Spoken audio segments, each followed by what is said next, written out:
Caramel. Caramel.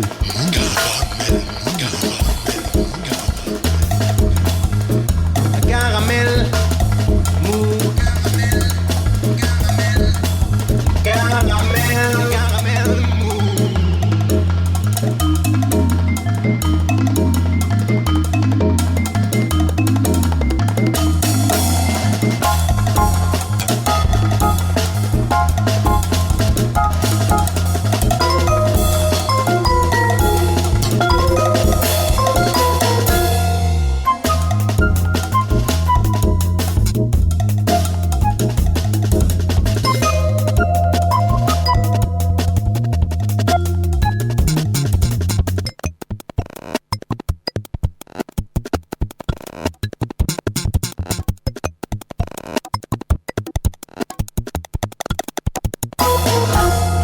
C'est pas pour me vanter, mais je ne comprends pas tout.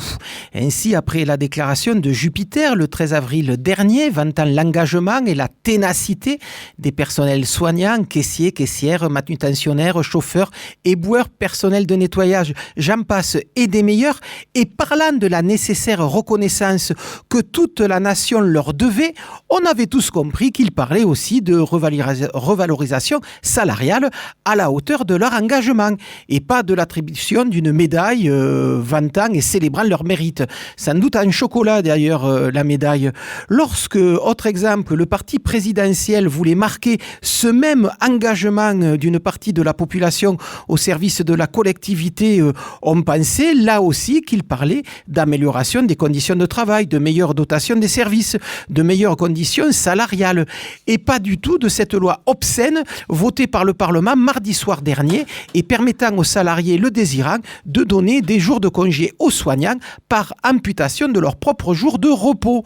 Lorsque le patronat, les patrons des chaînes d'hypermarchés parlaient de leur côté de primes à donner rapidement au nom du travail formidable fait par les employés de ces établissements, on avait cru qu'ils parlaient de monnaie sonnante et trébuchante. On parlait alors de 1 500 € par personne et pas donné sous forme de bons d'achat à n'utiliser que dans leurs enseignes respectives.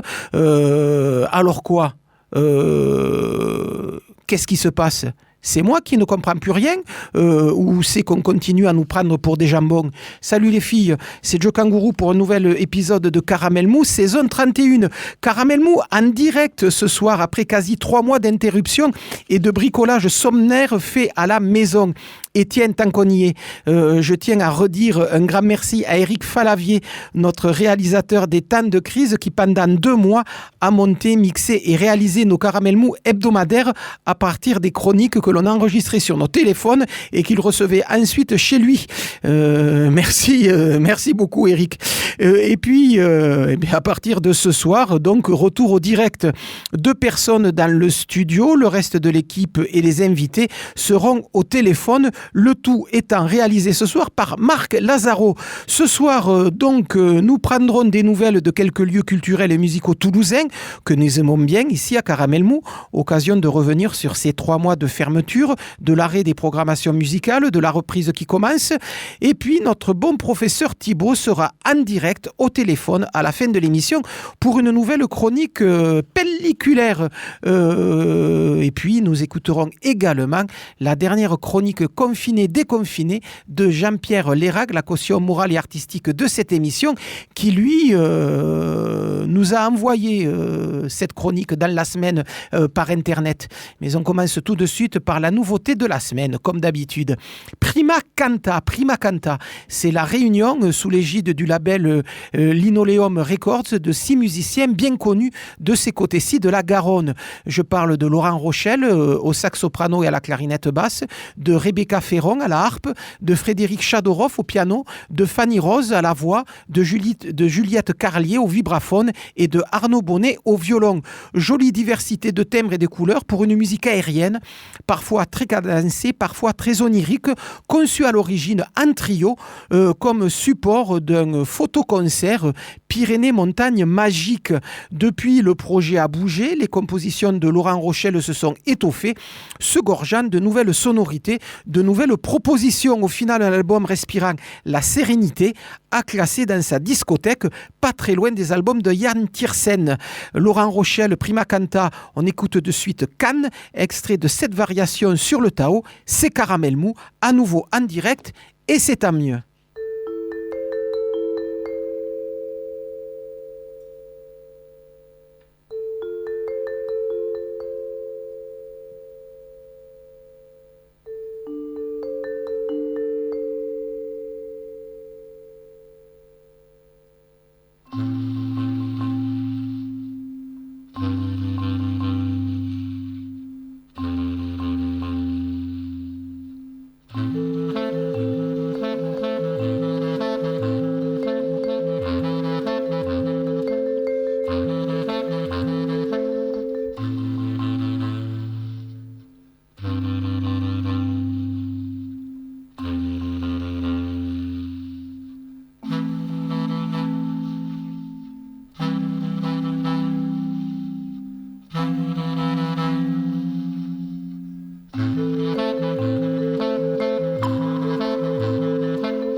Bonsoir Loris Pertoldi. Caramel. Salut. Ça va bien? Impeccable, ça va. Loris Pertoldi, on vous connaît pour votre participation à quelques groupes de musique toulousains, Alfie Reiner par exemple. Vous étiez batteur de ce groupe, mais on vous a découvert aussi il n'y a pas très longtemps comme programmateur du Taquin. Et c'est donc avec cette casquette-là que je vous joins ce soir. Le Taquin, un des rares clubs de jazz toulousains que ici on fréquente régulièrement. On est quelques-uns autour de cette table à venir vous voir assez régulièrement. Aussi, comprenez notre désarroi depuis 3 mois qu'il n'y a quasiment plus de musique à Toulouse et donc, étrangement, plus de musique non plus au Taquin. Est-ce que vous pouvez nous dire un peu comment vous avez reçu cette fermeture liée au confinement attaqué mi-mars ? Après pour nous toute l'équipe là c'était bon, c'est sûr, voilà, c'est un coup dur. On a en plus une programmation qui est très très dense, quoi. On fait 4 à 5 concerts par semaine, donc quand c'est tombé, c'est vrai que ça fait beaucoup de concerts annulés et il y avait de super événements qui étaient prévus. Donc ouais, ça c'est assez déstabilisant. Et puis à l'époque quand ils ont annoncé ce confinement, on pensait que ça ne durerait pas trop longtemps, donc on espérait pouvoir reprendre au début les concerts peut-être en mai, en juin. Mmh. Et c'est vrai qu'en avançant, il a fallu annuler à chaque fois. Et bon, c'est un crève-cœur parce que ça fait quand même, je pense, peut-être une 60aine de dates qui ont été annulées, quoi. Ouais. Donc, il y a des super trucs de prévus, donc voilà. Comment ça se passe justement ces annulations de concerts? C'est au niveau de la production de ces concerts-là, il y a des remboursements à faire, et là je parle pas de tickets, je parle de frais engagés auprès des musiciens. Il y a des remboursements à faire. C'est de l'argent qui reste dans un coin en disant on va décaler à l'année prochaine. Comment ça se passe? En fait, ça a été assez compliqué à comprendre tout ça, mais en fait, ce qu'il en était, c'est que nous, au Taquin, les 2 principales configurations, c'est soit on produit un concert, soit on fait des contrats qu'on appelle de co-réalisation, où finalement, c'est la structure du groupe qui produit, qui engage le plateau. Dans le cas où nous, on produisait des concerts, donc il y avait des concerts qui étaient prévus. En fait, les musiciens, eux, ont été indemnisés. En fait, on a pu déclencher le chômage partiel, donc on a monté des dossiers dans ce sens-là. Et donc toutes les dates que nous devions produire, il y a une petite compensation financière et les cachets de 12 heures ont été transformés en cachets de 7 heures. Mmh. Et après, par contre, pour tous les autres concerts, nous, ça a été une annulation sèche, on n'a pas pu indemniser les groupes. Après, évidemment, il y a... moi, j'ai mis tous les groupes qui ont été annulés, je les ai mis en report prioritaire, quoi. Ouais. D'accord. En sachant également qu'il y a eu des solidarités qui ont pu se passer dans le milieu des bars musicaux toulousains. Il y a eu des échanges de pratiques, des échanges de montage de dossiers, des choses comme ça. Vous vous êtes beaucoup rencontrés dans ces périodes-là, où vous êtes restés chacun dans votre coin? Non, c'est quand même pas mal. C'est vrai qu'on s'est pas mal échangé les informations entre les syndicats quand même qui ont super bien bossé, que ce soit le SMA qui est le syndicat pour les salles de musique actuelles, qui ont fait franchement un travail d'information par rapport à nous super. Côté bar, il y avait Culture Barbare notamment qui a vraiment fait le relais par rapport à toutes les informations, et les syndicats comme le GNI.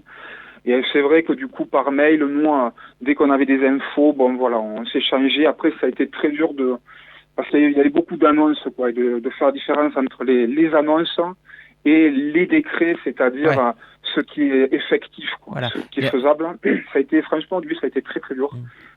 Ouais. Mais effectivement, on s'est serré les coudes. Ouais.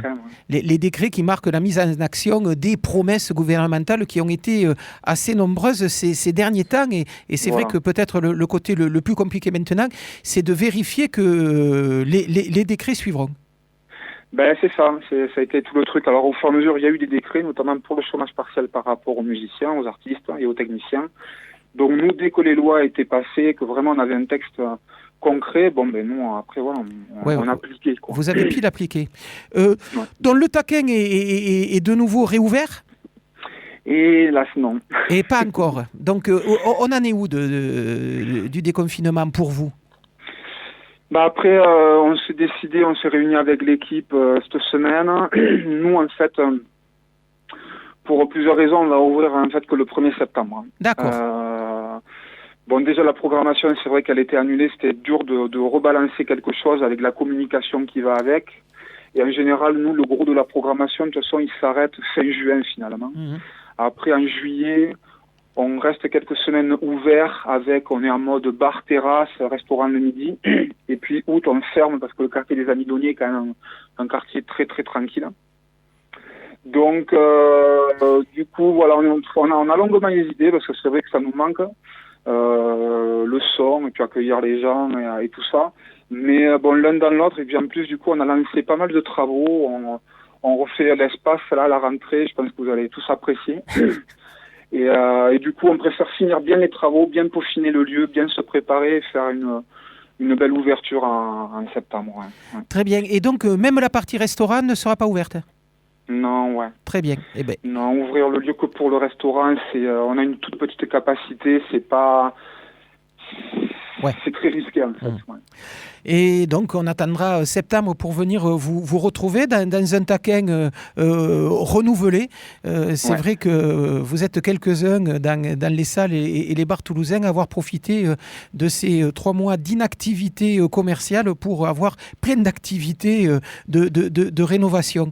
Loris Pertoldi, merci en tout cas de nous avoir téléphoné pour nous donner un peu des nouvelles du taquin. Donc, je le rappelle, l'information, c'est que le taquin ne réouvrira ses portes qu'en septembre. Bon été en tout cas et à très bientôt.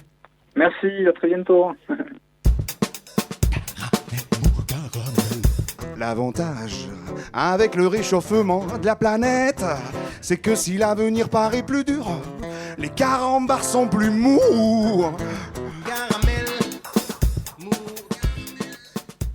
Allez, on va passer à la suite. Et la suite, c'est la chronique de Jean-Pierre Lérac, la dernière chronique de Jean-Pierre Lérac, qui, pour la dernière fois, enfin, on l'espère, nous propose une chronique confinée, déconfinée. Jean-Pierre Lérac, la caution morale et artistique de cette émission, qui, pour cette dernière chronique, revient pour nous sur un album complètement essentiel, du moins à ses yeux. Jean-Pierre Lérac.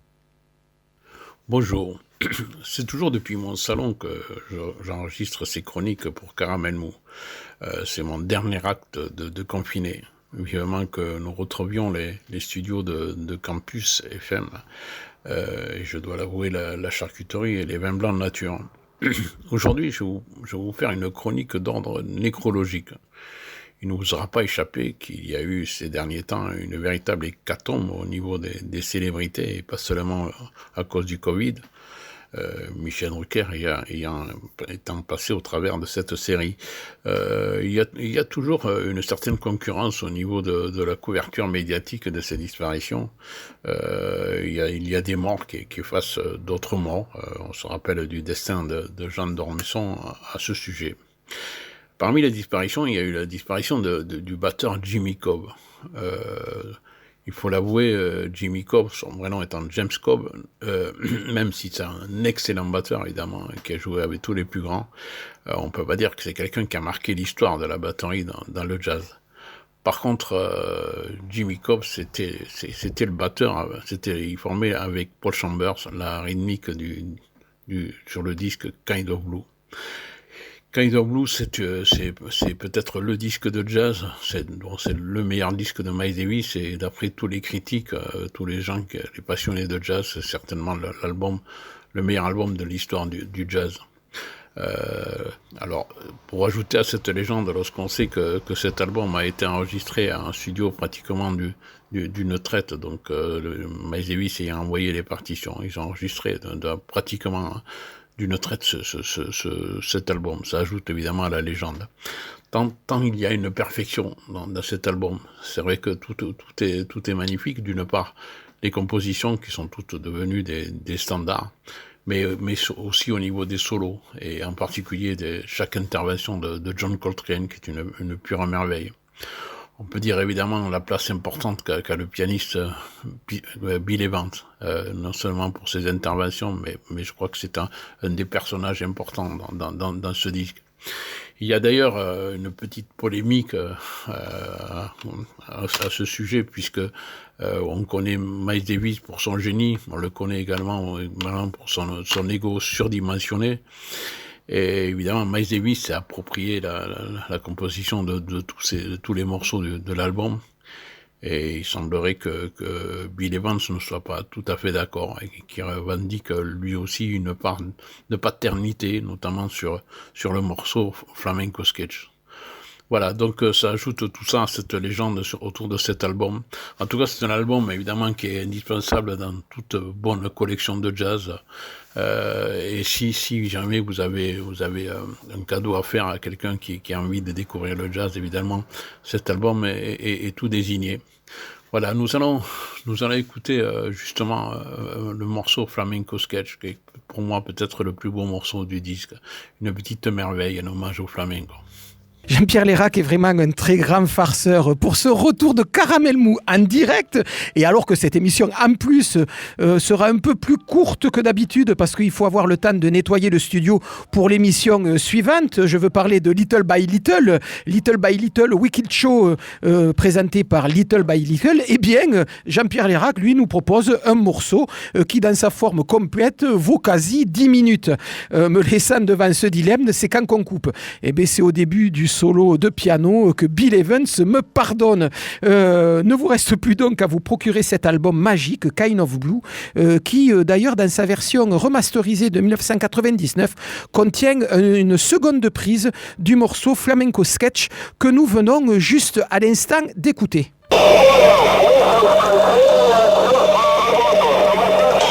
Qu'est-ce que c'est ? Caramel Mou. Et ça, qu'est-ce que c'est ? Cette voix dont l'accent triomphant perce à travers le grésillement de la radio est celle de Yuri Gagarin.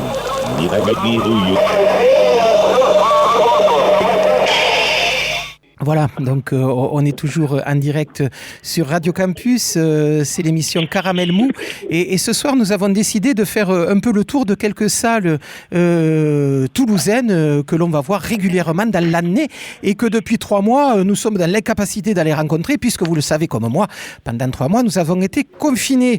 Après avoir écouté et entendu Loris Pertoldi du Taquin, c'est Pascal Chauvet que nous avons au téléphone. Bonsoir Pascal. Salut. Pascal Chauvet, un des 2 patrons du bijou, avec sa femme Emma, il dirige cette salle depuis maintenant 7-8 ans, c'est ça ? Ça va faire 8 ans là, à la fin de la saison. C'est ça. Hein. Ouais. Et donc le bijou qui, lui, contrairement au Taquin, a réouvert mardi dernier. C'était le 3 juin. Dans quelles conditions s'est fait cette réouverture, Pascal Chauvet ? Dans des conditions sanitaires respectables, bien entendu. Non, comment dire. C'était un moment assez bizarre. Alors bon, on a évidemment rouvert que le resto pour l'instant. Mais avec interdiction de servir des boissons au bar, avec l'obligation d'être masqué quand on est debout à l'intérieur et qu'on se déplace. C'était vraiment spécial, même à se demander s'il fallait continuer. Et puis le soir, en terrasse, là, sur le parvis du bijou, il y a du monde qui est arrivé, qui s'est installé. Et puis on a passé un super moment. Donc ça nous a donné envie de continuer. Et puis après, ça nous a donné envie de se dire, tiens, si on essayait de faire une petite prog pour la fin de saison, d'ici au 30 juin, et donc, voilà, et on se lance là-dedans. C'est ce que vous êtes en train de préparer, et on en parlera à la fin de cette petite intervention, mais juste avant, racontez-nous un peu ce confinement, où quand même vous n'êtes pas resté sans rien faire. Loris Pertoldi nous disait tout à l'heure que du côté du Taquin, ils en avaient profité pour entamer des travaux de rénovation. Vous avez aussi travaillé à l'organisation de festivités sur Internet. Il y a eu quelques quiz qui ont été montés depuis le bijou, et puis il y a eu la création d'une web télé animée par Kevin Gouret, un des membres de l'équipe du bijou, qui a occupé quelques soirées du bijou. C'est un moment qui faisait beaucoup de bien, effectivement, parce que le fait de se retrouver comme ça devant un écran avec un chat et à discuter avec des collègues, avec des publics, avec des gens qu'on connaît de près ou de loin, on retrouvait un petit bout de bijou, un petit bout d'ambiance conviviale qui nous a tellement manqué pendant 3 mois en fait. C'était vraiment une façon pour vous de continuer à exister. C'était une manière d'être là, de continuer à faire du lien là où on n'avait plus le droit d'en faire en fait. Même question que pour Loris tout à l'heure, au niveau des annulations de concerts, et il y en a quand même eu quelques-unes parce que votre salle programme quand même par semaine 4 concerts par semaine, donc ça fait quand même pas mal d'artistes qui étaient prévus dans votre grille de programmation. Comment se sont fait les annulations? Il y a des choses qui ont été reportées à l'année prochaine et vous n'avez pas à payer d'indemnité aux musiciens, ou il a fallu que vous payiez des indemnités à tous les musiciens? Alors, on a eu beaucoup de mal à trouver des créneaux pour reporter des concerts. D'abord parce que la préparation de notre saison 2020-2021 était déjà pas mal avancée. Largement avancée, oui. Donc il a fallu faire du gincana entre les plannings des uns et des autres pour réussir à trouver des espaces. On a fini par trouver quelques plages, mais en tout cas, notre politique, nous, pour les concerts annulés, ça a été de verser une indemnité à l'ensemble des musiciens qu'on devait embaucher directement, parce que c'est important pour eux. Alors c'est pas le bout du monde, ça leur fait pas ni leur revenu ni leur intermittence, mais c'est un geste qu'on se devait de pouvoir faire pour eux. Quand bien même à terme, on a fini par trouver malgré tout un report de la date. Là, on arrive quasiment là au bout de la programmation de la saison prochaine. On a quand même 40% des artistes qu'on ne pourra pas faire revenir sur la saison 2020-2021. Donc c'est un peu dur, c'est un peu un crève-cœur en fait au bout du compte. Ouais. Donc reprise des concerts pour le Bijou, la programmation officielle en septembre, c'est Sandoval et Pahamat qui inaugureront la saison 2020-2021, et puis dans le courant de l'automne, on pourra retrouver Agnès Bill, Alexis HK, il y aura également Valentin Vander ou Aïda Sanchez qui sont déjà prévus sur vos tablettes. Mais d'ici là, il va y avoir un peu de musique. Vous nous disiez que là, vous étiez peut-être en train de préparer quelque chose qui nous accompagner gentiment jusqu'à l'été? Ouais, c'est exactement ça. Là, en fait, pour répondre au téléphone, j'ai interrompu la réunion que nous étions en train de faire pour préparer la programmation. Ouais. donc, par exemple, dès la semaine prochaine, dès mercredi, on va faire un quiz. C'est une sorte de blind test quiz qui est organisé par des camarades d'une salle qui s'appelle À tout bout de champ, qui est à Lyon, avec lesquels on a beaucoup rigolé pendant tout le confinement. Et on va le faire en direct dans le Bijou ce mercredi. Par exemple, le vendredi suivant, il y aura une lecture faite par Claude Fèvre autour d'un livre qu'elle a écrit, qui est sur l'abécédaire de la chanson. Il sera accompagné musicalement par Lucien Moël-Graine. On va recevoir Jourda, qui est fille du slam. On va recevoir Simon Chouf et Élise Martin, qui va nous faire un petit duo comme ça. Voilà, et qui ont passé leur confinement à nous envoyer un morceau de musique chacun tous les jours, chanson d'amour pour Lise Martin et chanson à la demande pour Simon Chouf. Exactement. Et là, ils vont venir le faire en vrai, et ça va faire tellement du bien de les retrouver sur scène, mais c'est juste du bonheur en fait. Donc très bien, donc ça, pour avoir des idées de la programmation qui va vous occuper jusqu'à mi-juillet, on se réfère à votre site. Il suffit de taper Le Bijou sur n'importe quel moteur de recherche. On rajoute peut-être Toulouse et on tombe sur votre programmation, c'est ça? Ouais, parce que sinon, s'il faut se taper toutes les pages de bijoutiers avant, Le Bijou Toulouse, en général, on saura assez bien. Ouais. Et là, d'ici le tout début de la semaine prochaine, il y aura la programmation en tout cas du 10 au 30 juin, tout sera inscrit. Bon, écoutez, Pascal Chauvet, merci d'avoir quitté cette réunion de programmation pour répondre à ces 2-3 questions. On vous souhaite une belle fin de saison en attendant de se retrouver tous chez vous en septembre. Je rappelle, c'est Sandoval et Pahamat qui inaugureront votre saison 2020-2021. Merci beaucoup, Pascal, à bientôt. Avec plaisir, à très bientôt. Non mais attendez, j'ai bossé des années sur TF1. J'ai jamais passé un test. Et comment donc? Et comment donc qui, je vous prie? Et comment donc, Houston? Un caramel mou. Mais je vous fais peur et vous préférez lancer vos saguets. Venez à moi, venez par milliers, la terre est... Et ça, qu'est-ce que c'est? À moi, venez par milliers, la terre et le ciel, on va les marier, mais je vous fais peur et vous préférez lancer vos saguets. Gay, gay, gay, je suis l'amour sorcier. Gay, gay, gay. Ai mi mai, la primo.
Voilà.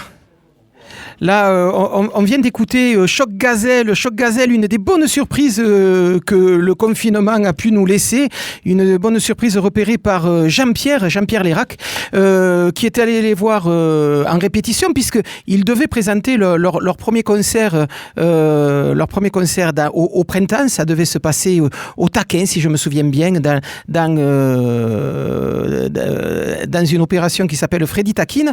Et puis, ils devaient sortir dans la foulée leur album. L'album est toujours pas sorti. On a eu les bandes de travail et puis on est resté assez sur le cul de cet album. 8-9 titres qui sortiront à la rentrée.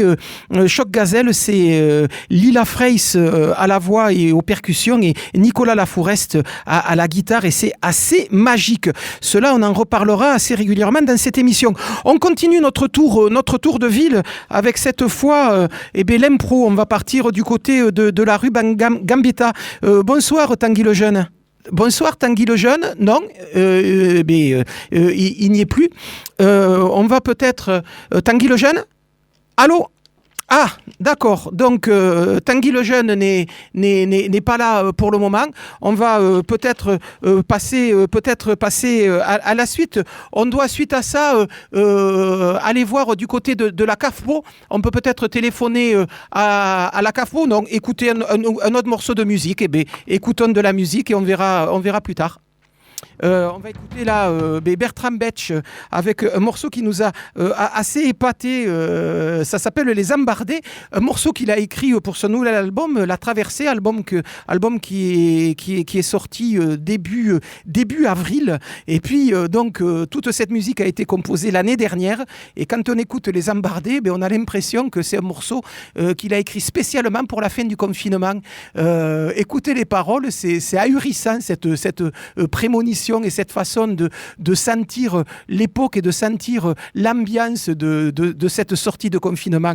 Bertrand Betch, extrait donc de son dernier album La Traversée, Les Embardés.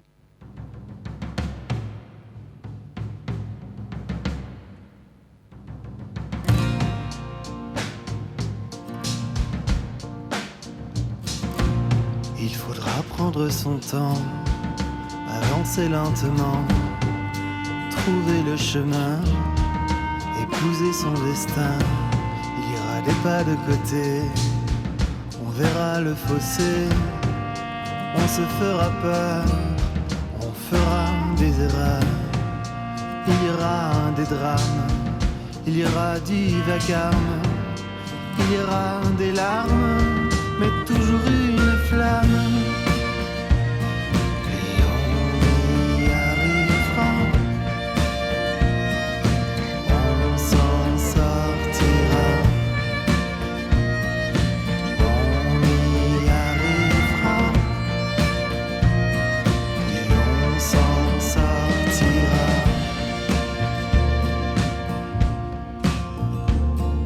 Il y aura des adieux et puis des éveils, comme quand il pleut et puis qu'il fait soleil.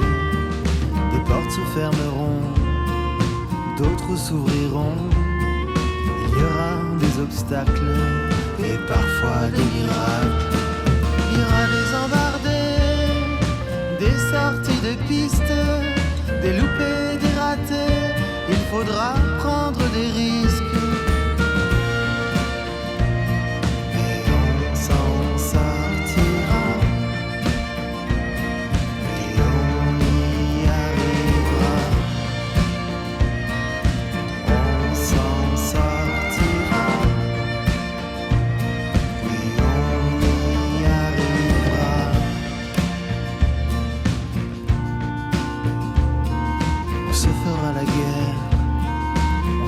À la pierre, puis on se pardonnera, on réglera tout ça, on se brûlera les ailes, on aura souvent tort, on tombera de l'échelle, on n'en saura que plus fort. Quand tu rates le fond, arrête de creuser et trouve la façon de te réconcilier. On s'en sortira, tu verras, on y arrivera, tu verras, on s'en sortira, on y arrivera.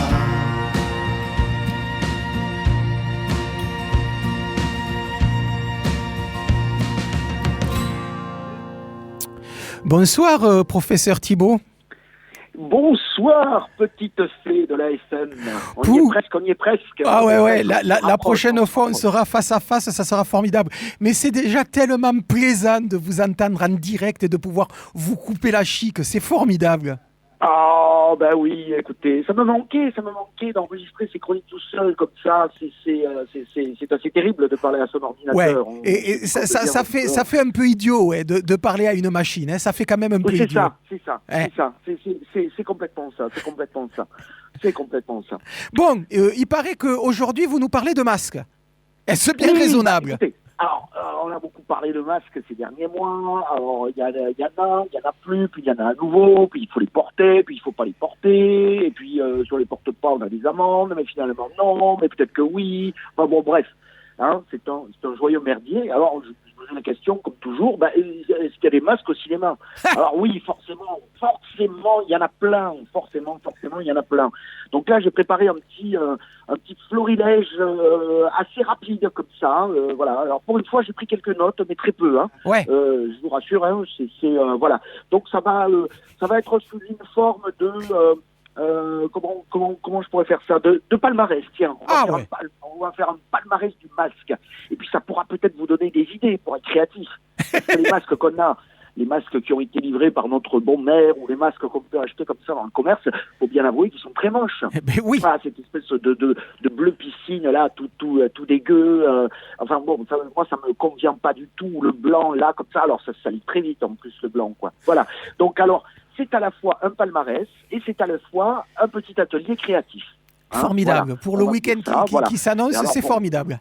voilà, ce sera pour vous donner des idées si éventuellement on doit continuer bien sûr à porter ces petites choses-là. Alors on va commencer par un film que j'aime beaucoup. Alors j'ai mis très très peu d'obscurité dans tout ça pour que toujours pareil les auditeurs puissent trouver les films. On va donc commencer par un film que j'aime beaucoup, qui s'appelle Les yeux sans visage de Georges Franju, qui date de 1960. Et alors là, on lui remet, pardon, parce que là, j'avais pas trop d'idées, on lui remet le prix du masque le plus pur. Parce qu'il y a une actrice dans le film qui s'appelle Edith Cobb, voilà, qui est la fille d'un médecin. Elle a eu un terrible accident et elle porte un petit peu un masque comme ça en plastique, très très très lisse. C'est vraiment très très étrange. Il y a quelque chose de béatique là-dedans. Ça lui donne une silhouette très très très étrange. Et alors les yeux sans visage, donc vous avez, comme je l'ai dit, cette jeune fille a eu un accident, bien entendu son père est médecin, et que fait son père, il se lance dans une longue série d'assassinats où il va prélever la peau de ses victimes, donc pour redonner la beauté à sa fille. Voilà, alors c'est un film absolument formidable, une poésie comme ça, c'est le noir et blanc et complètement fabuleux. Donc voilà, je lui décerne le prix du masque le plus pur. Et on change complètement de crèmerie. Alors là, on s'en va aux États-Unis. D'ailleurs, on va y rester pas mal, vous allez voir, parce qu'ils aiment bien les masques. Et on va parler de Nuit de cauchemar, alias Motel Hell, pour son titre original, un film de 1980. Alors là, je décerne le prix du masque le plus original. Alors pourquoi ? Parce que c'est tout simplement une tête de cochon fraîchement coupée, qu'on s'est collé comme ça, qu'on s'est engoncé comme ça sur le visage. Alors là, c'est ultra efficace, là, il n'y a rien qui passe. Avec la tête de cochon, là, vous êtes ultra protégé. Alors, Motel Hell, j'adore. Alors, c'est cette période un petit peu bizarre, là, j'ai donné la date de réalisation, 1980, où on est encore un petit peu dans les années 70, mais où il y a aussi quelque chose qui change. Et le personnage principal du film, c'est Rory Calhoun. Alors, Rory Calhoun, je vais rappeler très vite c'était Rory Calhoun. Rappelez, oui. Il tournait beaucoup de westerns. Énormément de westerns, de série B, etc. C'est quelqu'un qui était très très connu aux États-Unis. Et il a eu une carrière tardive, et il a donc terminé dans le film d'horreur, parce que Nuit de cauchemar, comme son titre l'indique, c'est un film d'horreur. Et là, Rory Calhoun joue le propriétaire d'une ferme comme on aime bien les voir. Voilà, c'est un rusto comme ça du sud, etc. avec sa salopette. Et que fait Rory Calhoun ? Il fait de la saucisse. Et alors, il fait de la saucisse, il est censé la faire avec des cochons, mais en fait, il ne la fait pas du tout avec des cochons. C'est-à-dire qu'il pose des pièges sur la route comme ça, et il piège des touristes. Alors faites attention en France, là, quand vous irez faire du tourisme, dans des endroits un petit peu bizarres, ne tombez pas sur un Rory Calhoun, surtout pas. Et donc voilà, il capture les touristes qu'il engraisse, voilà, comme des canards, on va dire, et ensuite il en fait de la saucisse. Voilà. Donc c'est très pratique, c'est très pratique, et apparemment, vu le film, ça a l'air très prisé en fait dans la région. Et ce héros en plus se trimballe avec une tête de cochon sur la tête, magnifique. Bien sûr, parce qu'il y a une magnifique scène à la fin où, je vais pas dévoiler le poteau rose du film, mais il y a une scène bien sûr complètement dantesque à la fin, où quelque part il révèle sa véritable personnalité, donc en se mettant ce masque de cochon sur la tête. Mais voilà, alors c'est un film formidable parce qu'en plus il piège à un moment donné, il va piéger un couple de libertins, il va piéger un groupe de rock, il va piéger comme ça plein de personnages, et c'est un petit peu l'envers de l'Amérique, de ce qu'on peut voir de ce qu'on peut voir d'habitude, en tout cas dans les films d'horreur. Allez, arrêtez là, Fred, bientôt vous allez nous faire croire que c'est un film sociologique. Mais c'est un film sociologique, mais bien sûr que oui, sûr que oui. Donc voilà, puis surtout c'est l'équilibre entre l'horreur et l'humour est absolument parfait, parce que c'est vrai qu'il y a des moments qui sont un petit peu inquiétants, glauques, etc. Mais surtout on rit beaucoup, et surtout Rory Calhoun s'amuse beaucoup de son personnage de fermier. Donc voilà. Ensuite on va passer. Rappelez le titre quand même de ce chef-d'œuvre. Alors, c'est Nuit de cauchemar, Motel Hell, 1980, de Kevin Connor. Très bien. Alors ensuite, j'ai un ex-aequo. Alors là, c'est le prix du masque le plus classique. Là, il fallait absolument que j'en parle, mais j'ai pas pu les partager. Donc, on va commencer par le premier, et là, je vais aller vraiment très vite, puisqu'il s'agit de Massacre à la tronçonneuse. Ah, ben oui. Oui. 1974. Donc voilà, Leatherface, masque de cuir, un classique. Vous sortez avec ça, c'est bien. Tout le monde vous reconnaît. Vous pouvez même signer des autographes à droite à gauche, comme ça. Vous pouvez aller partout. Vous pouvez aller en boîte, dans les bars, dans les restos, etc. On vous offrira toujours un coup. D'accord. Et est-ce que c'est pratique et est-ce que c'est utile contre le coronavirus ? Alors, le problème de ce masque, en fait, c'est que, écoutez, parce que c'est de la peau découpée sur un visage humain. Alors, quand on le met comme ça, alors forcément, on a les trous de nez et on a la bouche comme ça qui est un petit peu toujours ouverte, quoi. Ouais. Donc, il faut l'aménager. C'est un masque à aménager. Donc, voilà. Mais par contre, gros succès. Là, comme je vous l'ai dit, vous avez la petite tournée du patron en fin de repas, si vous avez le masque Leatherface. Et donc, Massacre à la tronçonneuse, alors qu'il y a une série de films, je ne vais pas revenir sur toute cette série, mais en tout cas, je le rapprocherai aussi de Motel Hell, parce que ça, c'est intéressant. Il y a toute une série de films aux États-Unis qui ont quelque chose à voir avec la viande. Ah. Et ça, il y a quelque chose qui travaille. Alors, est-ce que c'est la guerre du Vietnam ? Est-ce que c'est ces élevages qui, à un moment donné, ont complètement explosé aux États-Unis ? Je ne sais pas. En tout cas, c'est des films où il y a une horreur liée à la viande. Alors, bien entendu, je déconseille ça aux véganes et autres, parce que là, ça va pas du tout leur aller. Ou alors, ça va les conforter complètement dans leur opinion, ce qui est aussi très bien, quoi. Voilà. Donc là, voilà. Alors, l'ex-aequo avec Massacre à la tronçonneuse, c'est Vendredi 13. Ah, et oui. Ah, mais voilà. Alors, Vendredi 13. Et là, il y a masque aussi, ouais. Là, il y a masque. Et voilà. Et là aussi, il y a masque, parce qu'il y a masque de hockey. Alors, on est toujours dans le même problème que Massacre à la tronçonneuse, c'est un petit peu pour ça aussi qu'ils sont ex-aequo. C'est-à-dire que le masque de hockey, il a des trous, vous voyez. Alors, évidemment, ça laisse passer l'air. Alors, voilà, donc là, vous pouvez choper tous les virus de la planète. Donc, c'est les masques aménagés. Ouais. C'est pour ça que j'ai aussi parlé d'un petit atelier, parce qu'il va falloir faire un effort, quand même, parce qu'on va pas tout vous donner comme ça. Donc, mais c'est facilement aménageable. Donc, Vendredi 13, alors là, c'est une série de 12 films. Le premier, donc, qui date là aussi de 1980-81, de Sean Cunningham, c'est un petit peu, on met ses chaussons, c'est un slasher, il y a une bande de jeunes, ils sont un peu cons, ils sont à la campagne, dans leur camp de vacances, et en gros, ils vont se faire tuer à l'arme blanche, un par un, etc., quoi, voilà. C'est le feu de cheminée pour l'été, vous voyez. Là, on est tranquille, hop là, on boit un coup d'apéro, on se regarde un petit Vendredi 13, et puis on est bien, on est formidable. Donc voilà, j'ai pas pu les départager, donc Massacre à la tronçonneuse, donc avec ce fameux personnage de Leatherface, et donc Vendredi 13, cette série de 12 films, donc avec ce personnage donc de Jason. Voilà. Voilà. Qui nous aura quand même permis de découvrir Mademoiselle Curtis. Voilà, tout à fait, la très très très jolie Jamie Lee Curtis, qui est toujours aussi jolie d'ailleurs. Ah oui. Je le signale comme ça, soit dit en passant. Et nous terminons alors avec quelque chose de plus récent, mais moi qui m'a beaucoup plu. Alors c'est un film qui n'a pas eu beaucoup de succès ici, qui a été énormément critiqué. C'est quelque chose que j'ai découvert récemment, que j'avais raté en salle, mais à coup de pas.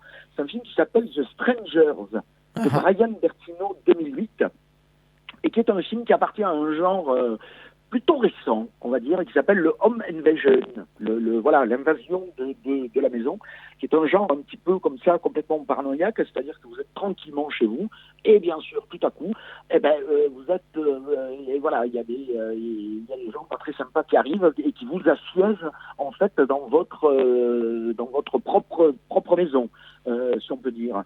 Donc là, là, il y a une intrigue. Alors ça, je décerne le prix des masques les plus flippants. Parce qu'il y en a deux. Alors, il y a deux masques. Il y en a un, c'est un masque de poupée qui est absolument terrifiant, avec, vous savez, les pommettes comme ça, toutes rouges, etc., tout lisse et tout, etc.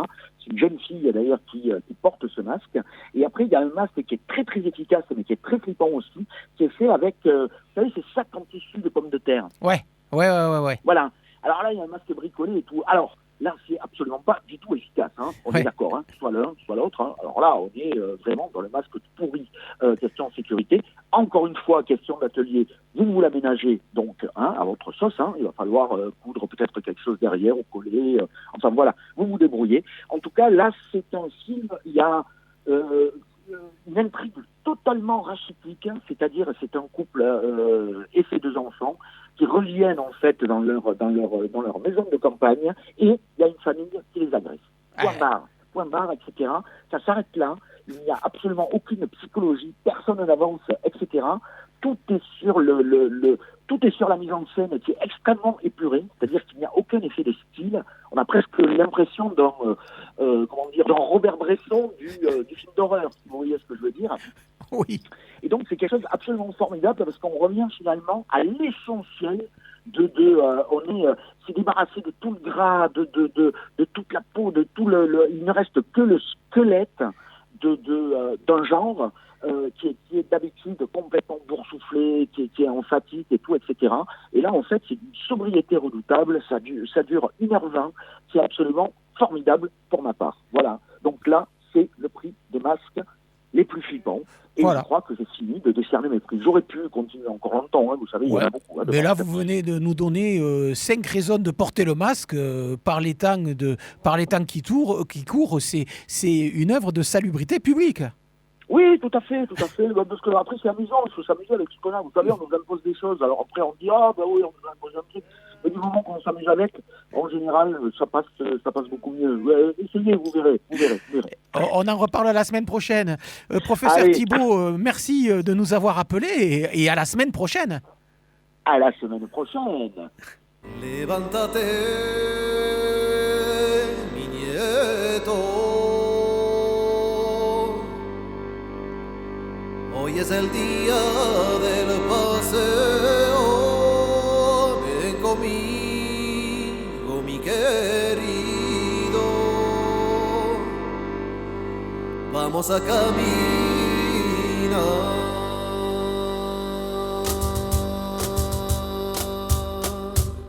Levántate, mi nieto. Hoy es el día del paseo. Ven conmigo, mi querido. Vamos a caminar. Ojos abiertos, lo vi charlar, contándome su vida. Corazón lleno y cantar su memoria, su destino.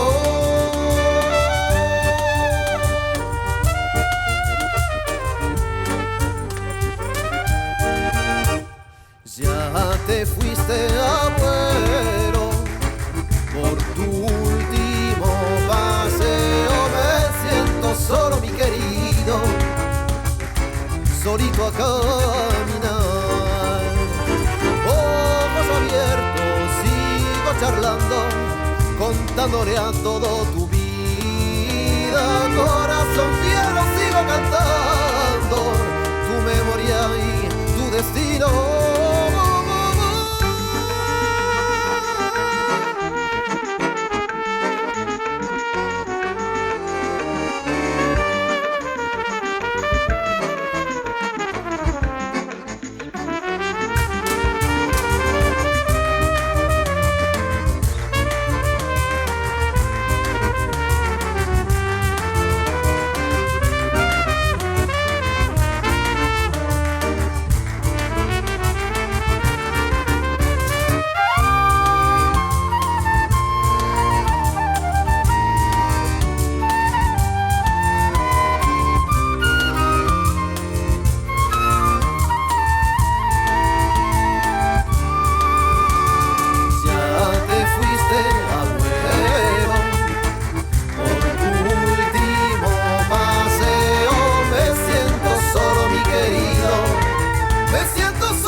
Voilà, Guillaume Lopez, Su Memoria, Su Destino, extrait de son dernier album Andaluz, où on peut voir dans les musiciens qui l'accompagnent Saïd Al-Maloumi aux percussions, Nicolas Gardel à la trompette et puis Thierry Roch à l'accordéon.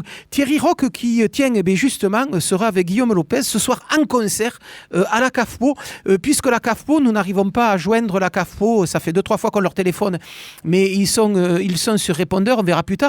La CAFPO réouvre sa salle aujourd'hui avec un concert à 19h30 de Guillaume Lopez et de Thierry Roch à l'accordéon. Guillaume Lopez qui va comme ça se déconfiner tranquillement tous les vendredis à la CAF Poésie, tous les vendredis du mois de juin, avec des invités différents tous les vendredis, puisque il se produira en duo pendant 4 vendredis du mois de juin. Le premier ce soir étant donc avec Thierry Roch à l'accordéon. Voilà, vous dire que quand même tranquillement tout se réouvre à Toulouse. Hier j'étais au musée des abattoirs qui a eu la bonne idée de reprogrammer son exposition fermée intempestivement au mois de mars, de la continuer tranquillement jusqu'à mi-juillet. On y voit des choses formidables. La collection d'un collectionneur italien qui montre des moments magiques de l'art italien, mais également des nouveaux réalistes français du début des années 60. Il y a des œuvres de Ben, il y a des œuvres d'Armand, il y a des œuvres de César. Il y a une salle magnifique sur les modernistes et les futuristes italiens. C'est assez magique. Et puis les abattoirs qui, pour marquer le coup, proposent l'entrée gratuite du musée pendant toute la première semaine, c'est-à-dire que le musée a réouvert mercredi, donc vous avez jusqu'à la fin de la semaine pour aller voir cette expo, et c'est gratuit. Voilà, Caramel Mousse, c'est terminé donc pour aujourd'hui. Merci à Loris Bertoldi du Taquin et à Pascal Chauvet du Bijou d'y avoir participé. Merci à Jean-Pierre Lérac et à notre bon professeur Thibault d'y avoir tenu chronique. Merci à Marc Lazaro de l'avoir réalisé avec brio. La semaine prochaine, c'est Tulipe qui reviendra aux manettes, et notre invité de la semaine prochaine sera Julien Terrier, le secrétaire du CHSCT central des CHU toulousains, à quelques jours de la journée de défense de l'hôpital du 16 juin. Eh bien oui, quoi. Après les applaudissements de 20h, eh bien maintenant, place à la lutte dans la rue. Mais on en reparle la semaine prochaine. D'ici là, portez-vous bien et que le swing soit avec nous.